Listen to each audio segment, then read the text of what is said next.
To my channel. তো আজকে তোমাদের আমি চিকেন কিভাবে বানাই সেটা তোমাদের সাথে আমি শেয়ার করব।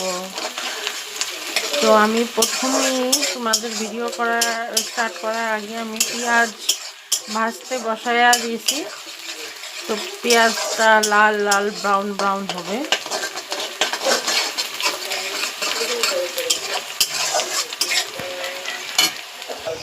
তো আমি এখানে দুটো এলাচ আর দু পিস দারচিনির টুকরো নিয়ে নিয়েছি।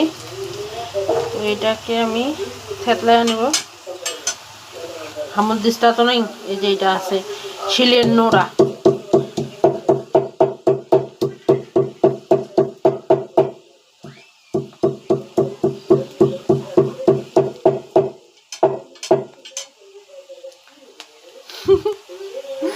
তো শিলের নোড়ায় লাগা গেছে কাগজ বন্ধুরা। তো এখানে আমি দিয়া দিলাম দারচিনি, এলাচ, এখানে সব একবারে দিয়ে দিলাম।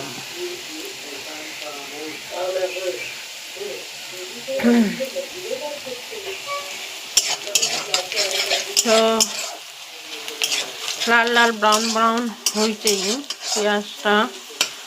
তো আমি এখানে দিয়ে কিছু কাটা সবজি আছে, যেমন আলু, টমাটার, এটা কোয়াশ, ঠিক আছে, সব দিয়ে দিলাম। এখন এটাকে একটু নাড়াচাড়া করবো। মুরগির মাংস না, তো মুরগির মাংসে সবাই সব কিছু দিতে পারে, অসুবিধা নেই। সব কিছু দিয়ে বানাইতে পারে, পেঁপেও দিতে পারে, কেউ কোয়াশ ইউজ করতে পারে, কেউ ওলকপি ইউজ করতে পারে। আর আলু দিয়া যে বানাইতে যাবে এতে আলু দিয়েও পারে বানাইতে, অসুবিধা নেই। যে যেটা দিয়া খুশি সে সেটা দিয়েই বানাইতে হ্যাপি।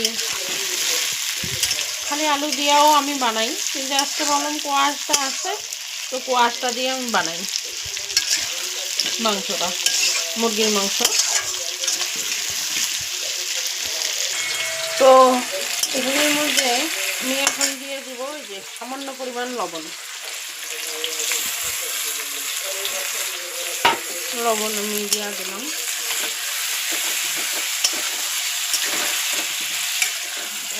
ভাজতে দিব লবণ দিয়া।